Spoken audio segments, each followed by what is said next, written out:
Kids special brain fry எப்படி பண்ணுறதுன்னு பார்த்துடலாங்களா? இதுக்கு நல்ல மூளையை நல்லா அலசி வச்சுக்கோங்க ஒரு 2 to 3 டைம்ஸ்.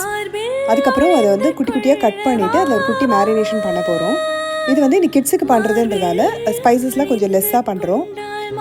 பிரெயின் வந்து சீக்கிரமாக பாயில் ஆகிடும். ஸோ இந்த அளவு பீசஸ் போட்டால் போதும் சீக்கிரமாக பாயில் ஆகிறதுக்கு.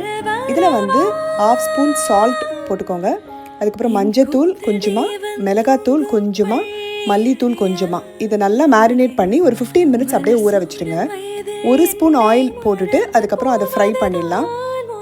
ஒரு 2 மினிட்ஸுக்கு அதை கிளறி விட்டுட்டு நல்லா மூடி வச்சுருங்க. ஒரு 5 மினிட்ஸ் கழித்து பிரெயின் நல்லா வெந்துடும். அவ்வளோதான். அதில் ஒரு 1/2 ஸ்பூன் வந்து பெப்பர் பொடி மட்டும் போட்டுட்டு இறக்கிட்டிங்கன்னா சூப்பரான பிரெயின் ஃப்ரை ரெடிங்க. இது உங்கள் கிட்ஸுக்கு வந்து ரொம்ப நல்லது.